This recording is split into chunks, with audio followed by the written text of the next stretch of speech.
Hi there guys, thanks for checking out this video. My name's Will and I'm here with another useful tech tip for you.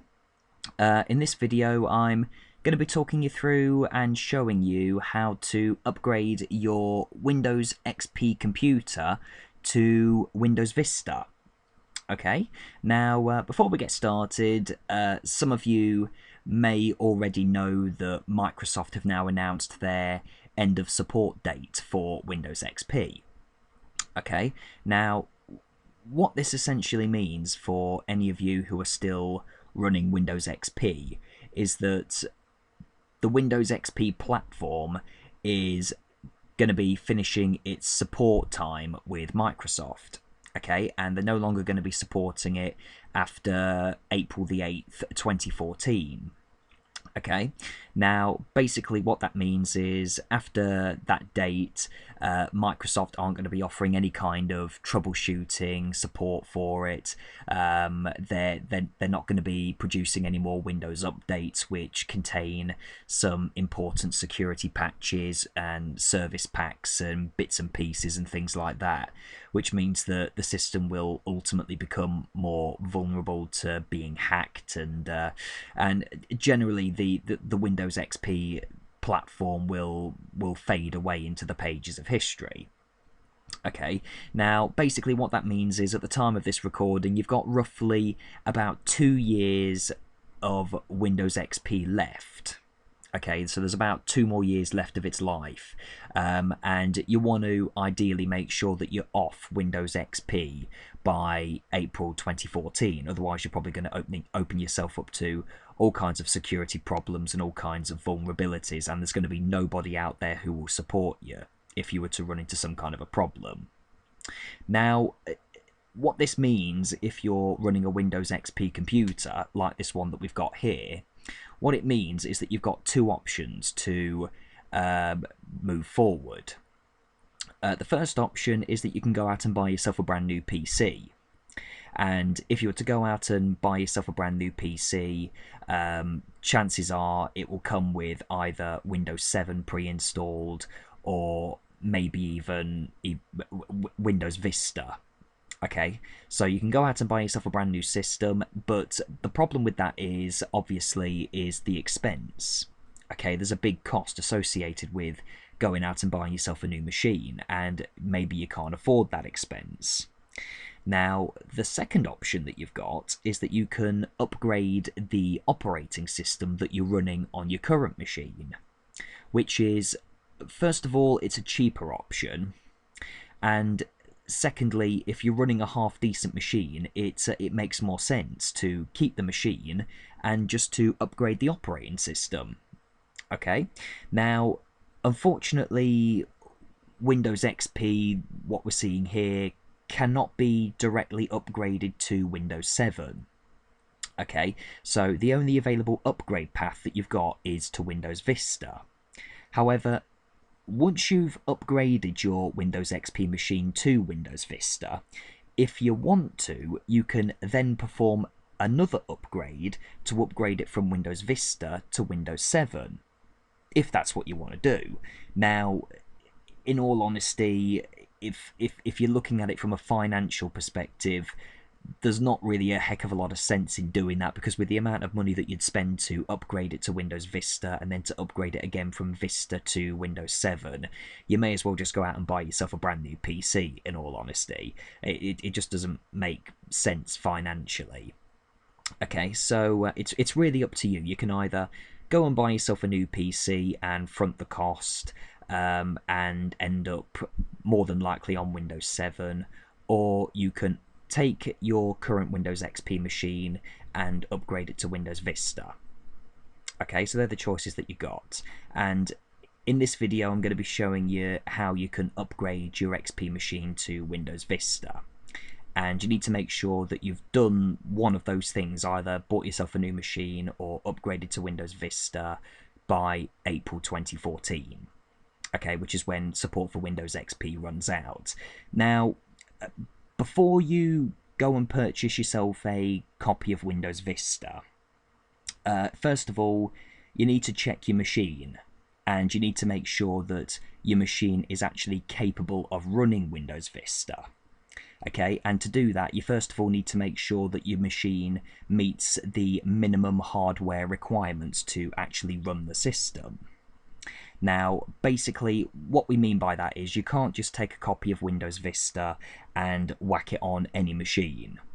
Okay, there's got to be a certain amount of resources and a certain amount of horsepower that must be there in order to comfortably run the system. Now, obviously, Windows Vista is a newer operating system than Windows XP. So therefore, the minimum hardware requirements to run it are going to be higher than they were for Windows XP. And also Windows Vista is more of a power hungry system than Windows XP was. Now the first minimum hardware requirement that you're going to need is the processor. Okay, you've got to make sure that it's at least a 1 gigahertz processor. Now that's what Microsoft recommend for running Windows Vista. Now, in all honesty, if 1 gigahertz is what is recommended to comfortably run Windows Vista, you're going to want to make sure that you've got a processor that's a little bit better than that to run the applications that you're going to put on it as well. So I personally would recommend that you have a 1.5 gigahertz processor, maybe even a 2 gigahertz processor or more, to comfortably run the system and the applications that you put on it. Okay, now the second hardware requirement you're going to need is you need to make sure you've got at least 1 gigabyte of RAM memory. Okay, now again, that's what Microsoft recommend as a minimum to keep the system alive and keep it running. So if you're going to be running applications that are memory intensive in particular, I would recommend that you stretch to 2 gigabytes, maybe even 3 or possibly even 4, to make sure that the system runs comfortably. Third requirement is you need to make sure you've got at least a 40 gigabyte hard drive. Okay, 40 gigabytes minimum. And you need to have at least 15 gigabytes of free disk space to do the upgrade. Okay, so if your hard drive's bigger than 40 gig and if you've got more than 15 gig of free space, then that's plenty of space to do the upgrade. The final hardware requirement that I'd recommend is that you've got a DVD drive, okay, and not a regular CD drive, because the operating system installation media has now changed. With Windows XP, it used to be a regular CD. Now with Windows Vista, they've switched to a DVD. So you need to make sure you got yourself a DVD drive in order to actually run the CD and install the operating system. And the next tip that I would give you before you do your upgrade is after you've actually purchased your Windows Vista disk, I would just check it for any scratches or any kind of markings that are on the disc to make sure that it's actually a half decent disc. And to be fair, if the disc is covered in scratches or covered in marks or looks like it's been badly looked after, I personally would not do the upgrade. Okay, so try and buy yourself a brand new copy if you can do, or make sure that you check the quality of the disc that you've got before you do the upgrade. You can find yourself running into all kinds of problems if you run the installation off a bad disc. Okay, so check the quality of the disc before you run the upgrade. Now, as soon as you've done all that, and if your PC meets all of those minimum hardware requirements, you're ready to upgrade Windows XP to Windows Vista. Okay, and I'm now going to show you how to do that. So you get yourself a Windows Vista disc, a Windows Vista DVD, and you put the disc in the DVD drive, which is what I'm doing now. Okay, and you close your drive up, okay, which I've just done, and you wait for the disc to spin up, and eventually it's going to come up with the Windows Vista splash screen. So you just wait for that to come up. I'm just going to close this out. And the Windows Vista splash screen will eventually appear. So this is the screen that we're after, and this should appear automatically. Now, as soon as you see this screen, the the first thing that you're going to want to click on is the Install Now button. Okay, so you're going to click on that, and that'll kick off the installation, and it'll take you to another screen, and it will say please wait down here at the bottom. So just sit and wait. It shouldn't take too long, and eventually the installation wizard will appear and it'll guide you through doing the installation of Windows Vista. Okay, now the first thing it's going to ask you is about getting important updates for installation. Now these are basically Windows updates that are available for Windows Vista, and you have a choice of either going online and getting the latest updates, or you can not get the latest updates. Now basically I would recommend that you go for the top one, okay, to go and get the latest updates, because it includes things like security patches and bug fixes and the latest drivers and bits and pieces that have been released by Microsoft to support your system better. Okay, so I'd recommend going for this one now. Because I'm just showing you how to do the installation, I'm just going to click on this second one here. Okay, now as soon as you've done that, the next thing it's going to ask you is to type in your product key. Now this is going to be the key that would have come with your disk. When you bought your disk, you should have got a product key with it, which you can use to do the installation. Okay, now I'm actually going to pause this video at the moment for obvious reasons, and when we come back we'll continue with the upgrade process. Okay, and as soon as you've entered your Windows XP product key, you need to press next, and the next thing you'll have to do is to read the license terms. Now these are all the terms and conditions that come with your Windows Vista installation, and as soon as you've read through the terms and conditions and you've confirmed that you're happy with it, you need to tick this I accept the license terms at the bottom. Okay, if you don't tick that, you can't proceed, so tick this option and then click on next. Okay, now it's going to ask which type of installation do you want, and you're going to have a choice of upgrade or you're going to have a choice of custom. Now upgrade is what we're after because we're upgrading a Windows XP machine to Windows Vista. The second option is if you wanted to install a clean version of Windows Vista. In other words, it'll wipe off Windows XP altogether and it will stick Windows Vista over the top of it.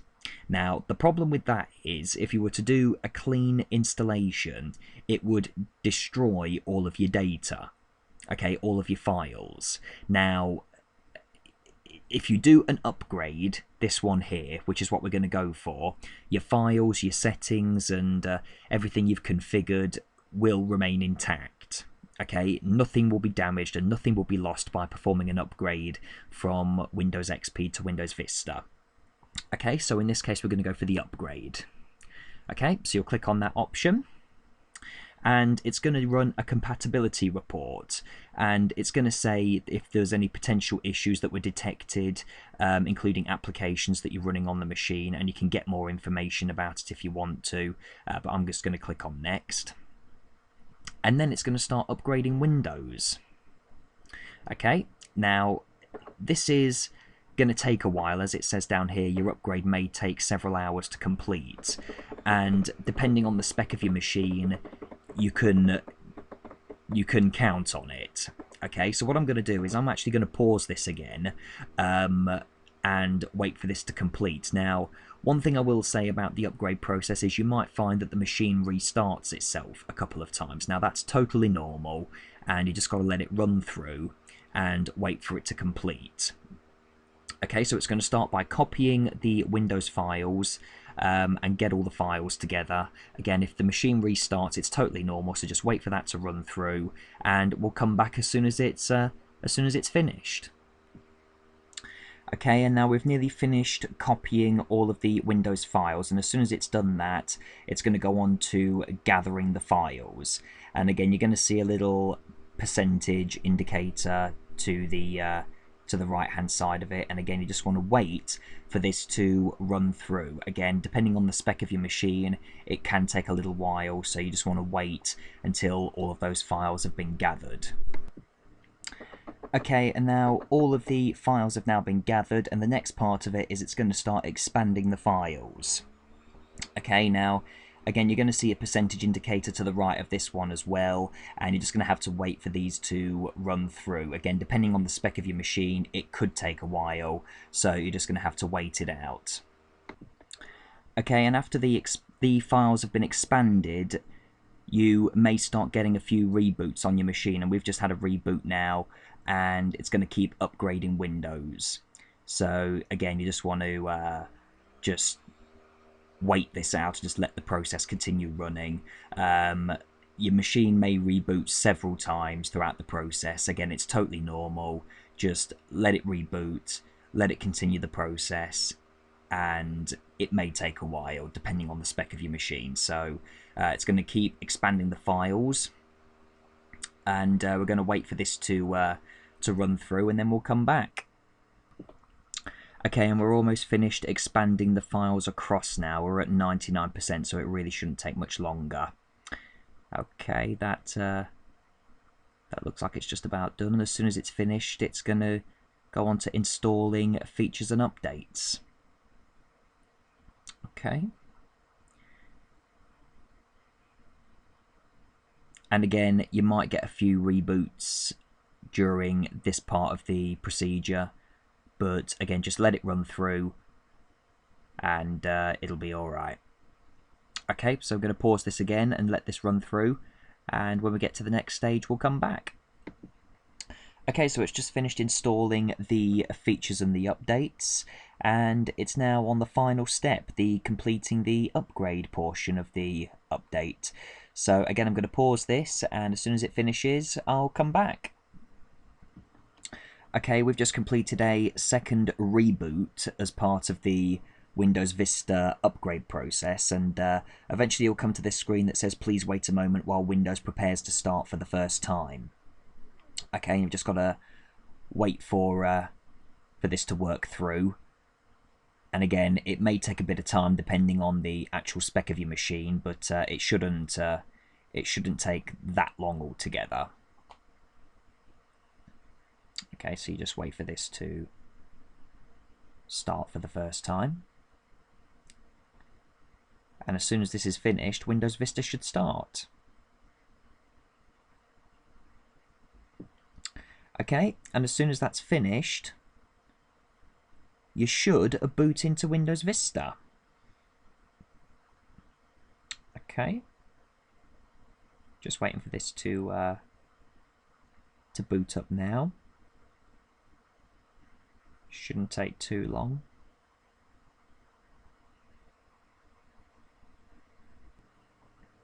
Okay, and eventually you'll get to this screen that says please wait, and it will start completing the installation to completing the upgrade to Windows Vista. So again, just wait for this to work through. Okay, we've just completed our third reboot of the installation process, and I imagine that we're now nearing the end of the upgrade from Windows XP to Windows Vista installation process, and we can see that the completing upgrade is now on about 64%. Okay, so I imagine that that it won't take that much longer, and as soon as it's complete, Windows Vista should be installed. So I'm going to pause this again, and we'll come back when we're ready to do the next part.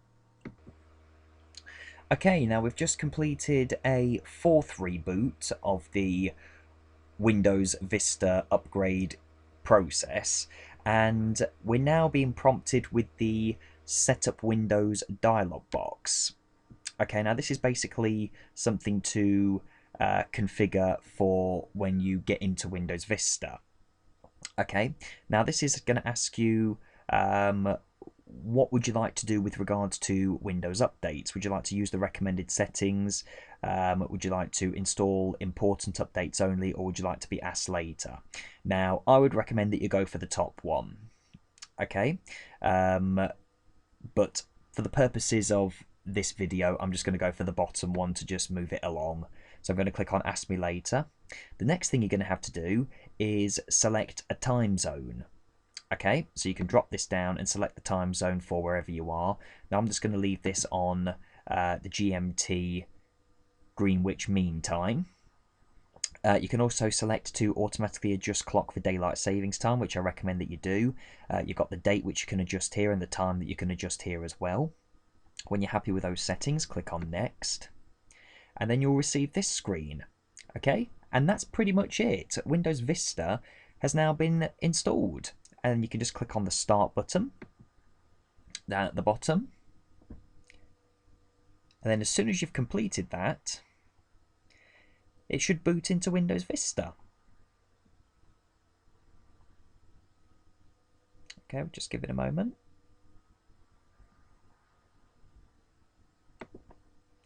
Okay, and after a moment or two, you'll start seeing the Windows checks that are being performed to check the computer's performance. Now, this can take a couple of minutes to run through, so it's best to just let it run through those settings. And your machine may reboot a couple of times during this. The screen may flicker a couple of times. That's perfectly normal. And as soon as it's done with it, you should get the Windows Vista login screen, which it's just loading up now, and it'll prepare your desktop. And as soon as all that's finished, we'll boot into Windows Vista, and the upgrade would have been complete.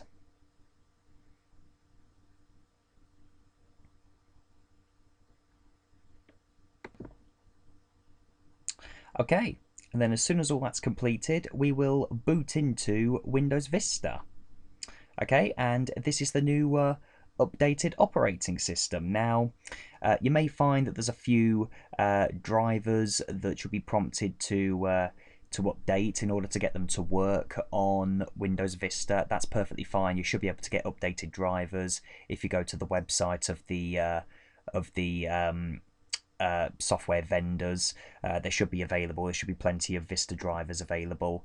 If you can't find any Windows Vista drivers, you can also try using the Windows 7 drivers that are available as well for those. So Windows 7 and Windows Vista drivers tend to work fine on each of the systems. Okay, so that was pretty much how you update from Windows XP to Windows Vista. Okay, I hope this video has been some use to you. Please let me know if you ran into any other problems, or if the instructions weren't that clear, and I'll do my best to help you. Of course, if you've got any other requests for any other videos, or if you've got any other problems that you'd like me to produce a video to show you how to fix, please let me know what they are, and I'll do that. Okay, thanks for watching.